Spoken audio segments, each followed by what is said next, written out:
আমার চ্যানেলে তোমাদের সকলকে স্বাগত। আজ আমরা ক্লাস 4-এর রায়ান মার্টিন প্রশ্নবিচিত্রা থেকে অঙ্কের তৃতীয় পর্যায়ক্রমিক মূল্যায়নের নবম স্কুল সলভ করব।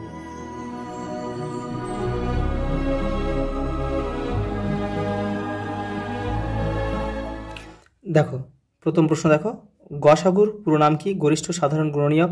একটি সংখ্যার সবচেয়ে বড় গুণনীয়ক কত? সংখ্যাটি নিজে। 3 দিয়ে বিভাজ্যতার নিয়ম কি? অঙ্কগুলির সমষ্টি 3 দ্বারা বিভাজ্য হবে। দেখো, যমজ মৌলিক সংখ্যা কাকে বলে? দেখে নাও। সমদ্বিবাহু ত্রিভুজ কাকে বলে? যে ত্রিভুজের দুটি বাহুর দৈর্ঘ্য সমান তাকে সমদ্বিবাহু ত্রিভুজ বলে। এক সমকোণ মানে 90 ডিগ্রি।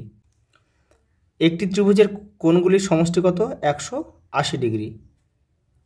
দেখো, 0.89 ভগ্নাংশটির হর কত? দেখো, এটাকে যদি ভাঙা হয় তাহলে দেখো পয়েন্টের জন্য 1 আর দুটো সংখ্যা আছে, দুটো শূন্য, অর্থাৎ হর কত হলো? 100 হয়ে গেল। উপরটা লব, নিচেটা হর।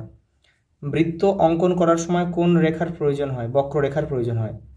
যেসব সংখ্যা 9 দিয়ে বিভাজ্য সেই সব সংখ্যা আর কোন সংখ্যা দিয়ে বিভাজ্য হবে? 3। দেখো, পরের প্রশ্ন দেখো, সমকোণী চৌবলের আরেক নাম কি? আয়তঘন। ওষুধের শিশিতে ওষুধ আছে 20 মিলিলিটার, কিন্তু যৌগিক সংখ্যার কমপক্ষে 3টি গুণনীয়ক থাকবে। দুটি সংখ্যার সাধারণ গুণনীয়ক কেবলমাত্র 1 হলে তাদের পরস্পর মৌলিক সংখ্যা বলে। বর্গক্ষেত্রের পরিসীমা সমান কি? 4 গুণ একটি বাহুর দৈর্ঘ্য। দেখো, চতুর্ভুজ একটি বদ্ধ চিত্র। 2 ও 3 লঘিষ্ঠ সাধারণ গুণিতক হলো 6। এরা দুজন 6-এ গিয়ে প্রথম মিলে যাবে, কিন্তু পরেরটা দেখো,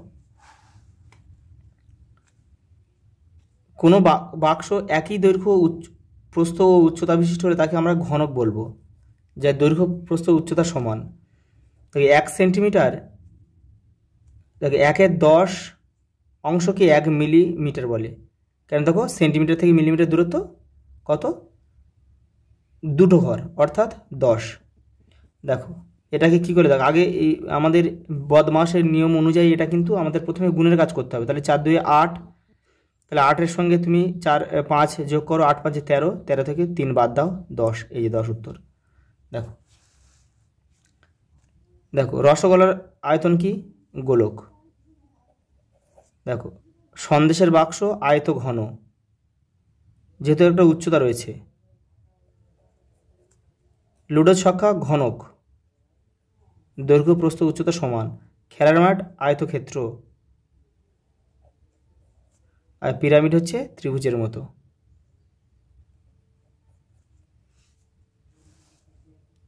দেখো, সরল, দেখো ক আর খ দেখে নাও। এই যে দেখো সরল, প্রথম বন্ধনীর কাজ করতে হবে, তারপরে গুণের কাজ প্রথম করে নিতে হবে। তারপর দেখো, এগুলো খুব সহজ আছে, দেখে নাও। দেখো পরেরটা দেখো, প্রথমে কিন্তু এটা ভাগের কাজ করতে হবে, তারপর গুণের কাজ। দেখো, যোগ করে, এইগুলো কিন্তু খুব সিম্পল অঙ্ক, জাস্ট শুধু বসিয়ে যোগ করতে হবে, এগুলো তোমরা নিজেরা করবে। দেখো, যে অঙ্কগুলো, দেখো সমস্যা এইগুলো দেখো, 91-এর পরে দেখো, 91-এর পরে 86, 86-এর পরে 81, 76, 71, তাহলে এগুলো কত হবে দেখে নাও। তাহলে দেখো, 91 থেকে 86 দূরত্ব কত? দেখো তো 5, মানে 5 ঘর কমে গেছে। আবার 86 থেকে 81 কত ঘর কমেছে? দেখো, এটাও 5 ঘর কমেছে। 81 থেকে 76 দেখো, এটাও 5 ঘর কমে গেছে। 76 থেকে 71, এটাও 5 ঘর। তাহলে এটা সহজেই বুঝতে পারছো, তাহলে এটা কিন্তু 5 ঘর কমে যাবে। তাহলে 71 থেকে 5 বিয়োগ করলে 66, তাহলে 66। আবার দেখো, 66 থেকে আবার 5 ঘর বাদ দিয়ে দাও, তাহলে কত? 61। এটাই আমাদের উত্তর। পরেরটা দেখো, দেখো এটা কী দিয়েছে। দেখো, প্রথমে এগুলো প্রত্যেকটা ঘরের প্রথম সংখ্যা নিয়ে আগে ভাবো। দেখো, E F G H I, তাহলে জে, এখানে কে। এবার দেখো M M, দেখো দুটো M, তাহলে দেখো দুটো N, তাহলে ও রয়েছে, তাহলে এখানে একটা ও হবে। তাহলে দেখো M N O, তাহলে এখানে P হবে একটা। দেখো, এইটা ভালো করে দেখে নাও। বলেছে জিজ্ঞাসা চিহ্নিত স্থানে হারিয়ে যাওয়া সংখ্যা খুঁজে বসাও। দেখো, প্রথমে দেখো এইখানে নেই, এই জায়গাটা নেই, প্রত্যেকটাতে 48, ভালো করে দেখো, প্রত্যেকটা মাঝখানে 48 রয়েছে। তাহলে এই সংখ্যাগুলোকে যোগ বিয়োগ করে কিন্তু আমাদের, বা যোগ বিয়োগ গুণ ভাগ করে আমাদের 48 আনতে হবে। দেখো এইগুলো কি ফরম্যাটে আছে দেখে নাও, কী নিয়মে আছে। 4 আর 2 কত, দেখো 4 আর 2 গুণ করলে কত হয় 8, তাহলে 8। আর 3 আর 2 গুণ করলে কত হয় 6, দেখো 6 আসতে 48 মিলে গেল। তাহলে দেখো এটাও কি ওই নিয়মে আছে। আচ্ছা এটা দেখে নিই আগে। 2 2 4, 4 3 12, 4 12 48। হ্যাঁ, তাহলে এটা একদম একই নিয়মে রয়েছে। তাহলে এটাও এই দুটো যদি যে নিয়মে হয়েছে এটাও কিন্তু সেই নিয়মে হবে। তাহলে 3 2 6, আর এখানে দেখো 6-এর সাথে কত গুণ করলে 48, 6 আসছে। তাহলে দেখো 8, এখানে তাহলে আমাদের 8 লাগবে। তাহলে 8 তো রয়েছে, তাহলে এখানে কী বসাবো, 1 বসাবো। তাহলে 1 বসালে কিন্তু 8 1 8, 6 আসতে 48, তাহলে আমাদের উত্তর হয়ে গেল 1। দেখো পরেরটা দেখো, এই যে একটা চিত্র দিয়েছে, ফুলের বাগানটির চারিদিকে বেড়া দিয়ে ঘিরতে কত মিটার বেড়া কিনতে হবে। বেড়া মানে কিন্তু চারিদিকের যে বর্ডার রয়েছে সেটা কিন্তু আমাদের কী করবো, শুধু যোগ করে দিলে হয়ে যাবে। এগুলো 10 2 5 8 5 2 10 এই 14 যোগ করলে কত হয় 56। তাহলে আমাদের 56 মিটার বেড়া লাগবে। দেখো হুগলির দিয়াড়ার চাষি সমীরবাবু পান পাতার গোছ তৈরি করেছেন। 32টি পান পাতা বেঁধে এক গোছ তৈরি করলে 4064টি পান পাতায় কতগুলো গোছ তৈরি করবেন তা হিসাব করে দেখো, দেখে নাও। দেখো এই অঙ্ক কিন্তু আগেও হয়েছে, কিন্তু দেখে নাও।